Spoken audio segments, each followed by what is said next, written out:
Hello students, welcome to our SR Genius Academy. I am Shivani Gujar. I am teaching you the science subject and chapter number 3rd in science. We will see our chapter number 3rd in science. This is the chapter is force and pressure. We will see our third chapter. Chapter name is force and pressure. तर आपण काल हा chapter शिकत असताना आपण काल काय काय बघितलं एकदा क्विक रिवाइज करून घेऊया. तर काय बघितलं होतं काल आपण, तर काल आपण चॅप्टर बघत असताना पहिल्यांदा बघितलं होतं की Newton's first law of motion काय आहे. A stationary object on which no force is acting remain stationary. An object in motion continue to move with a same speed and direction when no force is acting on the object. This is Newton first law. हा काय होता, न्यूटनचा first law होता. नंतरला पुढे आपण काही example through contact आणि non contact forces म्हणजे काय हे आपण बघितलं. काय होतं मग कॉन्टॅक्ट आणि नॉन कॉन्टॅक्ट फोर्सेस म्हणजे, तर आपण इथे बघितलं की एक माणूस काय करतोय, कारला पुश करतोय, कारला ढकलतोय. नंतरला एक मुलगा त्या कुत्र्याला काय करत आहे, ओढत आहे. आणि तिसरा मुलगा फुटबॉलला किक मारून त्याला फेकत आहे. तर हे होते काही एक्झाम्पल कशाचे, कॉन्टॅक्ट आणि नॉन कॉन्टॅक्ट फोर्सेसचे. आता कॉन्टॅक्ट फोर्सेस आणि नॉन कॉन्टॅक्ट फोर्सेस, आता हे कसले एक्झाम्पल होते, मग सगळे कॉन्टॅक्ट फोर्सेसचे एक्झाम्पल होते. नंतरला पुढे आपण बघितलं होतं की कॉन्टॅक्ट आणि नॉन कॉन्टॅक्ट फोर्सेस म्हणजे काय काय बघितलं होतं आपण.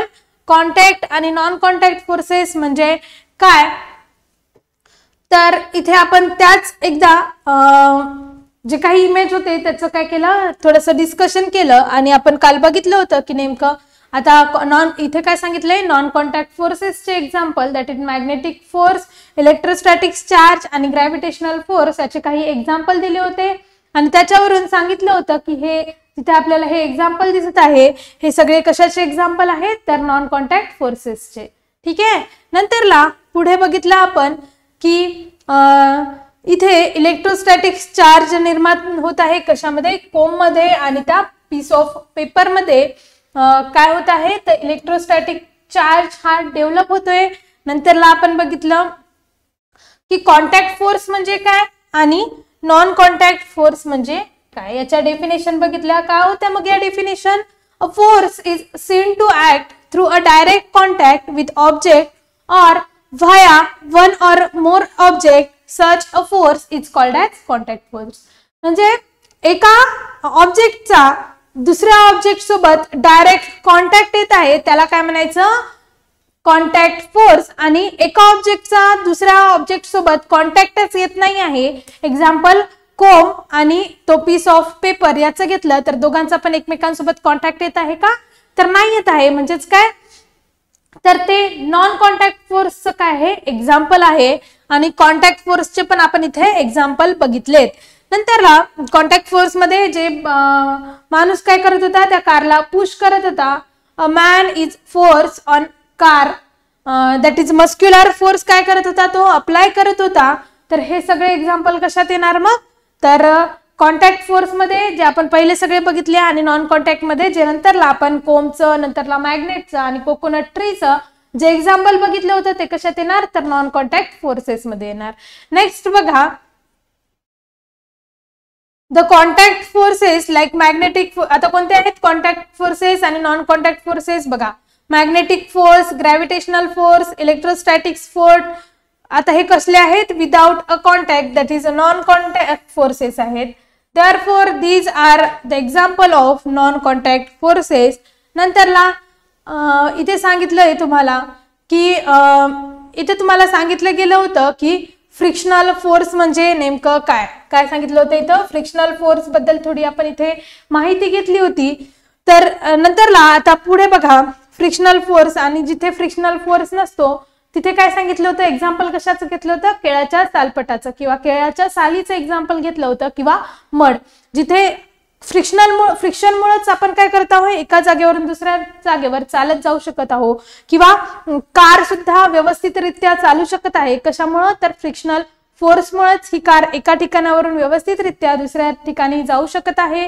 नंतरला पुढे आपण सांगू शकतो की नंतर नॉन फ्रिक्शनल फोर्सेस मध्ये आपण त्या सालेवरून काय घसरून पडत आहोत, कारण तिथे दोघांमध्ये खूप कमी प्रमाणात फ्रिक्शन आहे, त्याच्यामुळं त्या ऑब्जेक्टवर त्या सालेवरून आपण घसरून पडत आहे किंवा मडवरून आपली गाडी काय होते, स्लिप होते. तर या मडमुळे पण म्हणजे या चिखलावरून आपली गाडी स्लिप होते. तर का होते, कारण तिथे खूप कमी प्रमाणात किंवा मुळात नसल्यासारखंच फ्रिक्शन तिथे आहे, त्याच्यामुळे आपली गाडी व्यवस्थितरित्या चालू शकत नाही आहे. तर हे एक्झाम्पल फ्रिक्शनल आणि नॉन फ्रिक्शनल फोर्सेस म्हणजे काय आपण इथे हे बघितलं होतं. नंतरला मी तुम्हाला काल होमवर्क म्हणून सांगितलं होतं की तुम्ही तुमच्या घरचे जे काही कॉन्टॅक्ट आणि नॉन कॉन्टॅक्ट फोर्सेस आहेत त्याचे एक्झाम्पल लिहा आणि त्याच्यावर कोणते कोणते मस्क्युलर फोर्स, फ्रिक्शनल फोर्स, नंतरला मॅग्नेटिक फोर्स, नंतरला इलेक्ट्रोस्टॅटिक चार्ज याचे सगळ्यांचे एक्झाम्पल त्याच्यामधून फाइंड आउट करून त्या कॉन्टॅक्ट आणि नॉन त्याच्यातून फाइंड आउट करायचे होते की कॉन्टॅक्ट फोर्सेस कोणते आणि नॉन कॉन्टॅक्ट फोर्सेस कोणते, हे तुम्हाला व्यवस्थितरित्या कळलं असेल. नंतरला पुढे आपण बघितलं होतं, इथे तुम्हाला एक ऍक्टिव्हिटी सांगितलेली आहे. आता तुम्ही ऍक्टिव्हिटी करू शकता. काय करायचं, take a 2 plastic bottle with a rectangular shape. Rectangular शेपच्या तुम्हाला इथे चित्रामध्ये बघा दिसत आहे काय घेतल्या, इथे 2 रेक्टँग्युलर शेपच्या बॉटल इथे आपण घेतल्या आहेत. काय घेतल्या, 2 रेक्टँग्युलर अशा शेपच्या इथे बॉटल घेतल्या आणि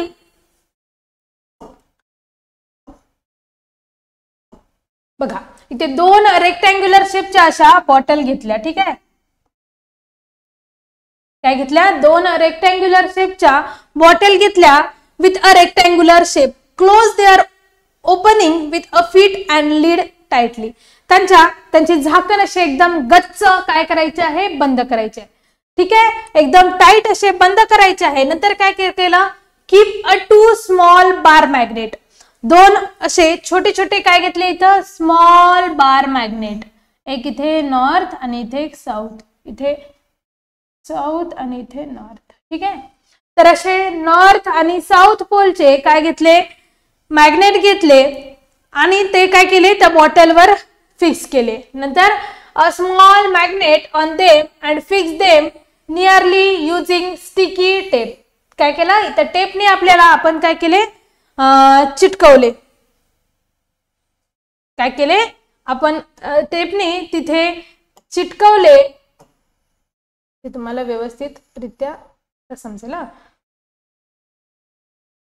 काय केलं आपण, 2 बॉटल घेतल्या आणि काय केलं, त्याच्यावर टेप चिटकवली. काय केले, त्याच्यावर टेप चिटकवले. 2 अशा बॉटल घेतल्या आणि त्याच्या खाली काय टाकलं बघा, पाणी टाकले गेले. ठीक आहे, त्याच्या खाली काय टाकलं आपण, पाणी टाकलं. आता आपल्याला बघायचंय की याच्यात काय चेंजेस होतात.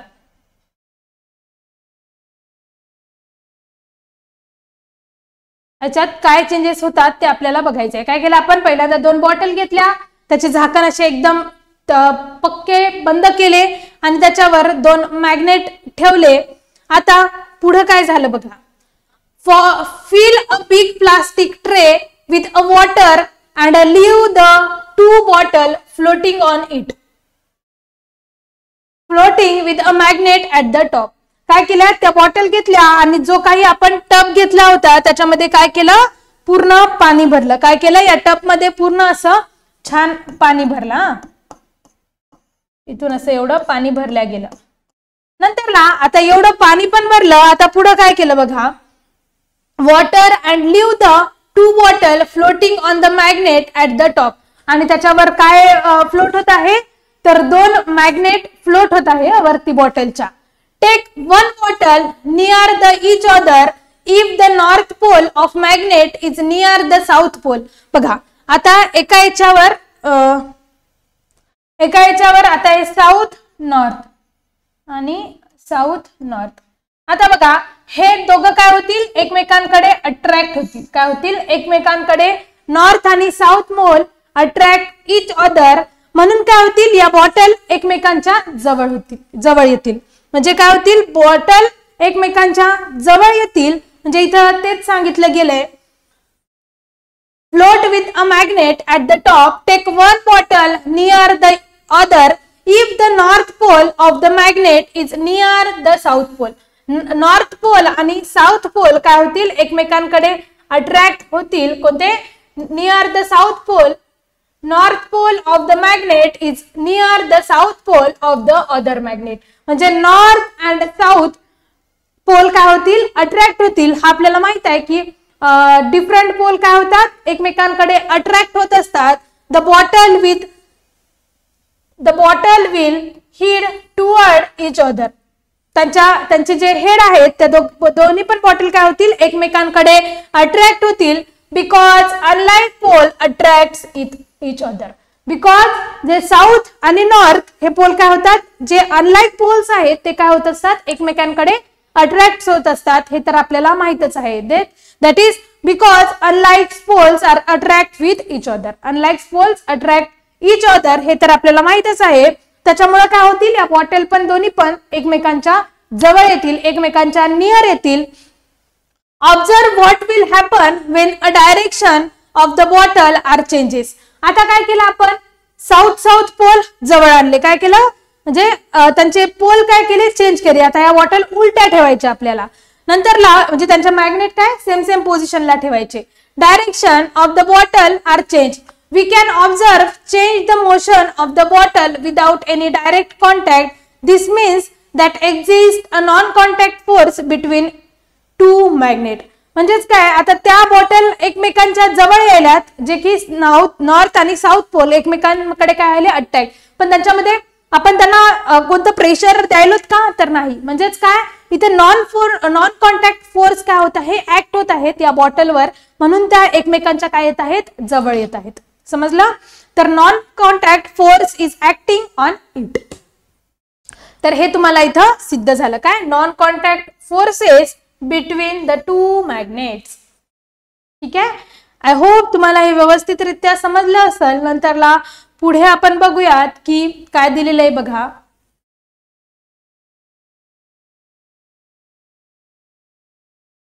बघा, बॅलन्स अँड अनबॅलन्स्ड फोर्स. काय दिले, बॅलन्स्ड अँड अनबॅलन्स्ड फोर्स. तुम्हाला बीम बॅलन्स हे तर माहितच असेल, हे वजन काटा तुम्हाला माहिती असेल. आपण आता तरी इलेक्ट्रिक काटे आलेत, पण आधी बीम बॅलन्स होते, म्हणजे ते वजन काटे किंवा त्याला तराजू असं म्हणतो आपण. तर ते तराजू होते. त्याच्याबद्दलच तुम्हाला इथे सांगितलेलं आहे. काय केलंय की take a cardboard box, tie thick string to its two sides and keep it on smooth table as shown in figure. काय सांगितलंय बघा, एक टेबल घ्या. काय घेतलं आपण, एक टेबल घ्या आणि त्याच्यावर एक बॉक्स ठेवा. काय करा, त्याच्यावर कार्डबोर्डचा एक बॉक्स ठेवा आणि दोन्ही तराजू दोन्ही साइडला ठेवा. यस, ठेवले आपण तसेच. काय केलं आपण मग, इथे एक बॉक्स घेतला इथे आणि त्याच्या दोन्ही साइडला असे इथे तराजू ठेवल्या गेले. ठीक आहे. आणि मधात काय आहे, टेबल आहे. आता keep it a smooth table as shown in figure 3.4. आता इथं काय केलं आपण, एक बॉक्स घेतला, एक टेबल घेतला, त्याच्यावर एक बॉक्स ठेवला आणि त्याच्या दोन्ही साइडला तराजू ठेवले. म्हणजे असं व्यवस्थित मिडल असं तराजू दोन्ही साइडला गेलेत. नंतर काय सांगितलं, take a string on both side of the table. काय केल्या, त्या दोन्ही स्ट्रिंग दोन्ही साइडला गेल्यात. ठीक आहे. एक या साइडला तराजू आला आणि दुसरा या साइडला आला. Tie weight pan of equal masses to the two ends, keep equal masses in both the pans. बघा, आता काय केलं मी, इथे 3 किलो वजन ठेवलं. ठीक आहे. इकडे 3 kg वेट ठेवलं आणि त्याचप्रमाणे इकडे सुद्धा 3 kg वेट ठेवलं. तर काय होईल, तराजू दोन्ही इक्वल येतील. म्हणजे काय केलं मी, आता एक तराजू घेतला. ठीक आहे. इथे एक तराजू घेतला.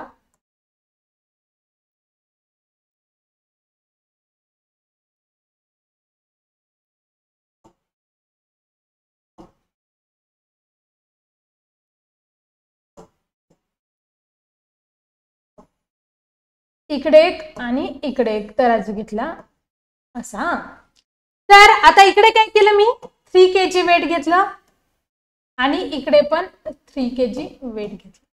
तर ठीक आहे, आता हे दोन्ही पण तराजू सरळ राहतील म्हणजे स्थिर राहतील. दोन्ही पण या प्रकारे स्थिर राहतील. एक खाली वर होईल का? तर नाही होणार. म्हणजे इथे काय झालं? बॅलन्स झाले. कारण दोन्ही पण याच्यात 3 किलो. म्हणजे जनरली आपण जेव्हा मार्केटमध्ये भाजीपाला घ्यायला जातो, तर आता मी काय केलं होतं, इथं 3 kgचं वेट टाकलं आणि इकडल्या साईडला 3 kg पोटॅटो टाकले. म्हणजे आलू मी घेतले होते बाजारातून आणि इकडे पोटॅटो टाकले 3 kg. तर हे जनरली इक्वल येतं. म्हणजेच काय? बॅलन्स झालेलं वेट आहे. म्हणजे इकडे पण 3 kgचं वेट होतं आणि इकडे मी 3 किलो आलू घेतले. तर हे काय झालं? पोटॅटो घेतले तर हे काय झालं? वेट बॅलन्स झालं. म्हणजे इथे तेच सांगण्याचा प्रयत्न केला आहे. Tie a weight pan equal masses to the two ends. दोन्ही याच्यात इक्वल मासेस टाकले. Keep equal masses in both the pans. The box does not move on the table. आता हा बॉक्स कुठेतरी मूव्ह होईल का या किंवा त्या साईडनं? तर नाही होणार, कारण दोन्ही पण याच्यात काय टाकलं आपण? सेम वेट टाकले. त्याच्यामुळे दोन्ही पण बॉक्सेस मूव्ह होणार नाही. The boxes does not move on the table. If more mass is kept in one of the pan, then in the other, the box starts move in the direction of that pan. Equal the gravitational force act on the both the pans when equal masses are kept in them. बघा, आता दुसरं काय केलं मी? आता दुसरं बघा, मी काय केलं की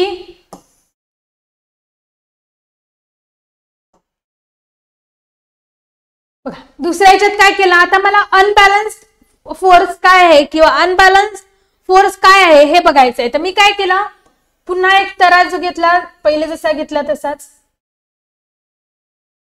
ठीक आहे, दोन्ही पण सेम आहे सध्या. आता इथे मी 3 kgचं वेटच ठेवलं जशाला तसं, पण इकडे मी 4 kg वजन टाकलं. काय केलं मी? इकडं 4 किलो आलू टाकले.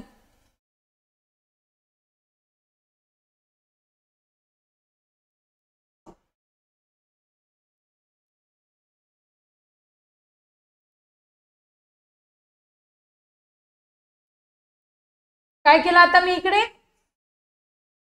आता 4 किलो आलू टाकले तर ऑब्वियस आहे का? 4 kg ऑफ पोटॅटो.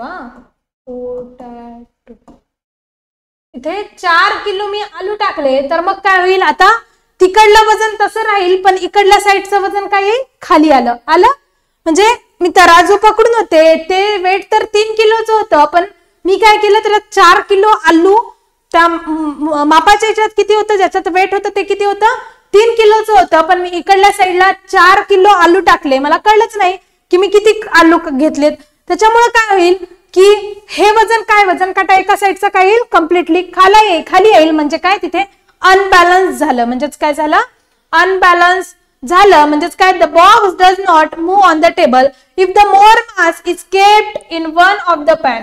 काय केलं मी? एका साईडला मोर वजन केप्ट केलं, जास्त वजन टाकलं, then the other the box start to moving in the direction of that pan. मग काय होईल? जिकडल्या साईडला मी वजन टाकलं तिकडल्या साईडला हा जो बॉक्स आपण घेतलेला होता, तर हा बॉक्स काय होईल? इकडल्या साईडला मूव्ह होईल का? तर यस. म्हणजे इकडल्या जिकडल्या साईडला जास्त वजन आहे तिकडल्या साईडला तो बॉक्स काय होईल? मूव्ह होईल.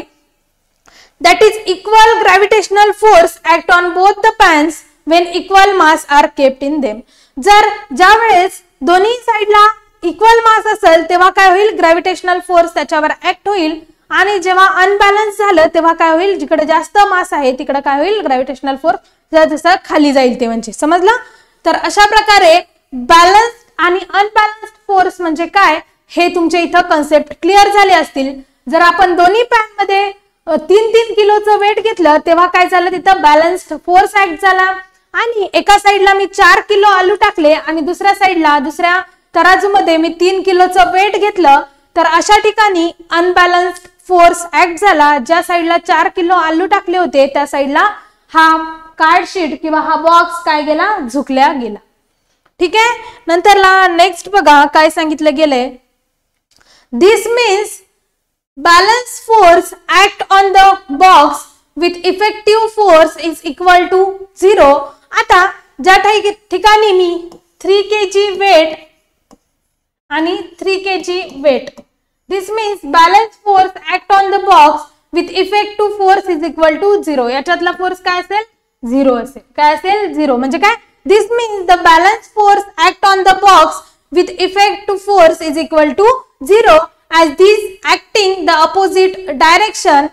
On the contrary, if more mass is kept on the pan than in the other, the box starts to moving in the direction of pan with more mass.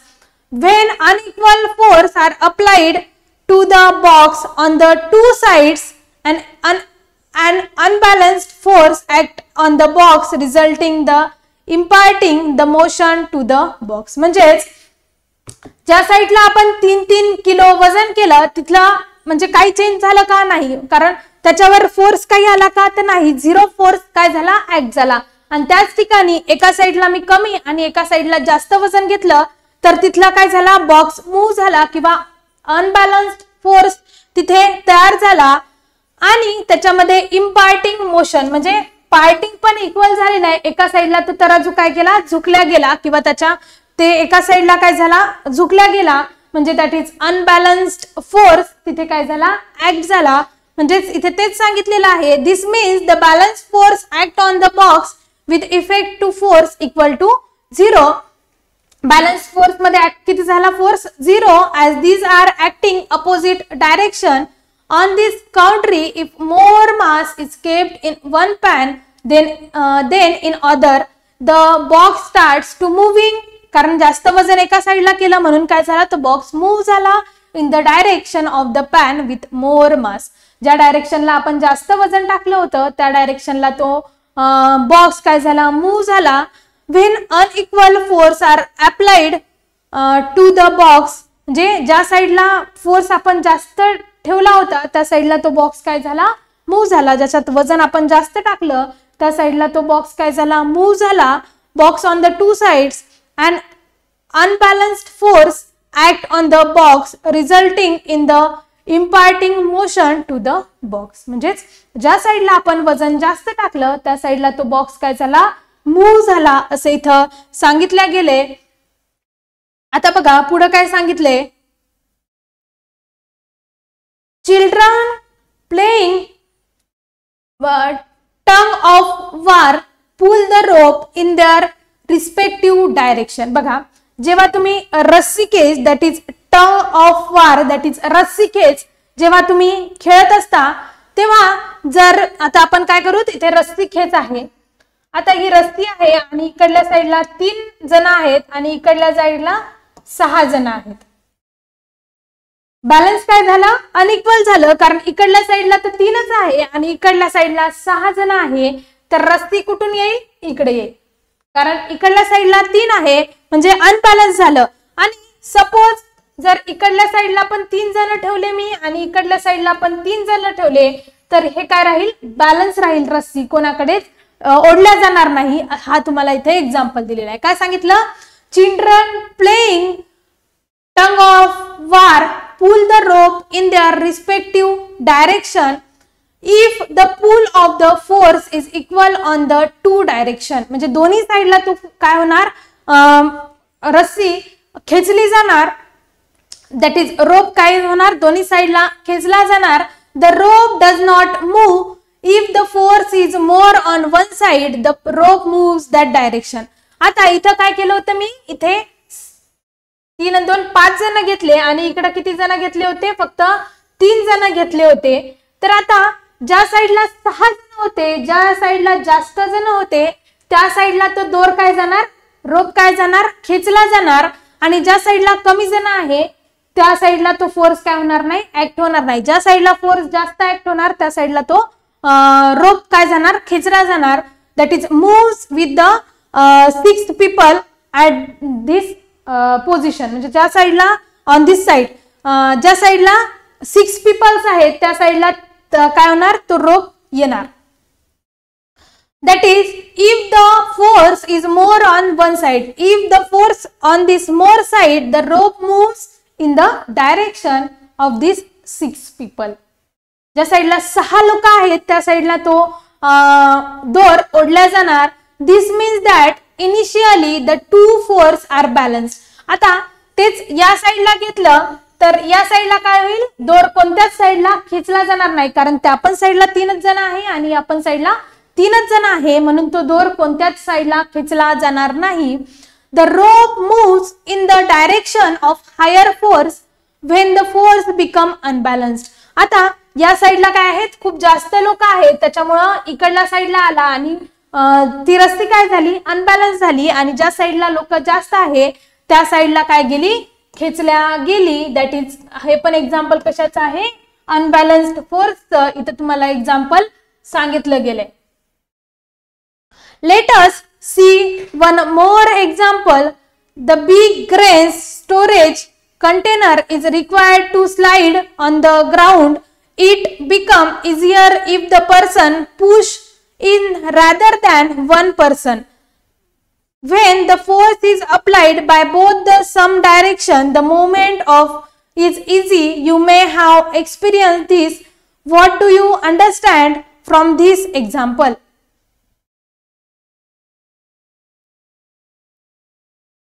जर एखाद्या याच्यात तुम्ही काय केलं, कमी वजन भरलं आणि एखाद्या याच्यात जास्त वजन भरलं, किंवा एखाद्या पोत्यात जास्त वजन भरलं. आता तुम्ही एखाद्या पोतं घेतलं आणि त्या पोत्यात खूप सारं वजन भरलं, तर तुम्ही एकाने ते लोटलं तर काय लागल, त्याला जास्त मेहनत लागल, आणि त्याच ठिकाणी तुम्ही 2 ते 3 जण आले आणि त्या पोत्याला लोटलं तर त्या ठिकाणी काय लागल, तुम्हाला कमी वजन लागल, कमी प्रेशर लागल.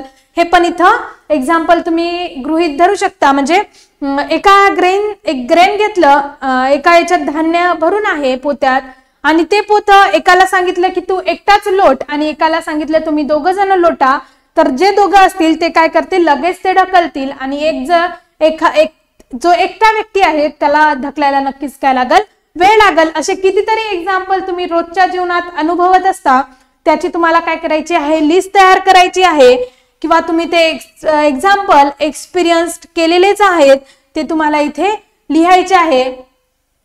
नंतरला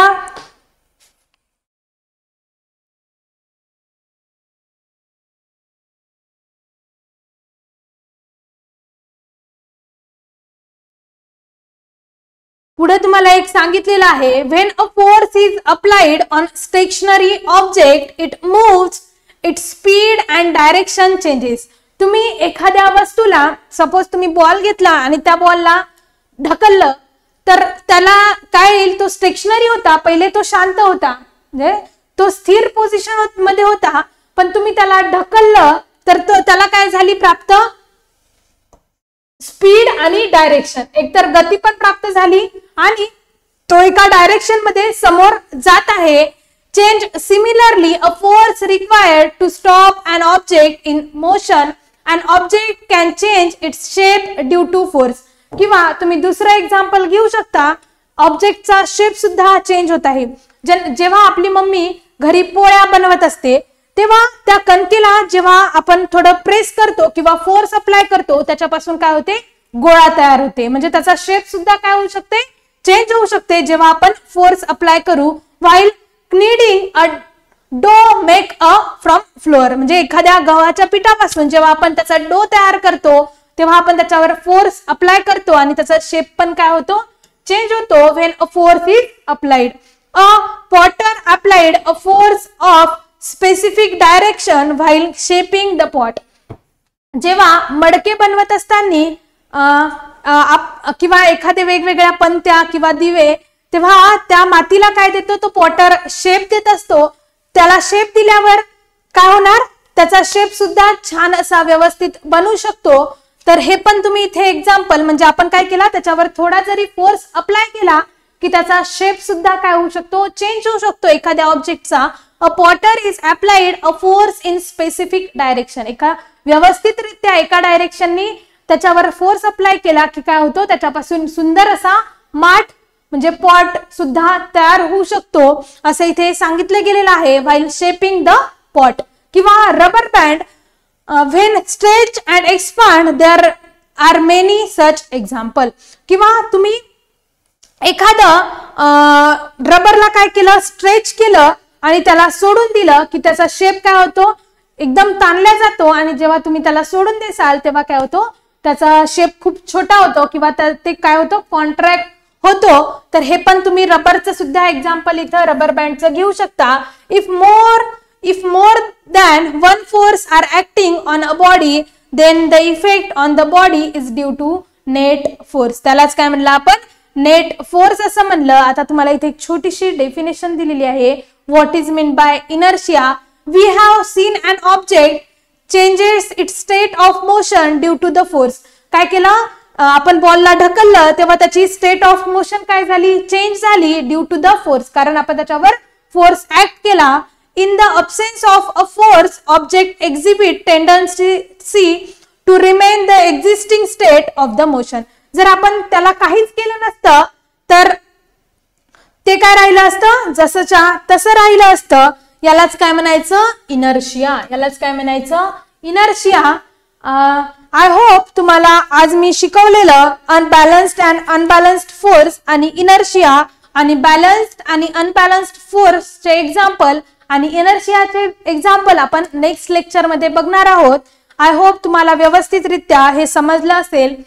तर एकदा पुन्हा पुस्तकातलं रीड करा, काही बॅलन्स्ड आणि अनबॅलन्स्ड फोर्स मधला डिस्टिंग्विश बिटवीन लिहा. नेक्स्ट लेक्चरला आपण प्रेशर म्हणजे काय, नंतरला युनिट ऑफ प्रेशर हे आपण नेक्स्ट लेक्चरला बघणार आहोत. तोपर्यंत थँक्यू सो मच.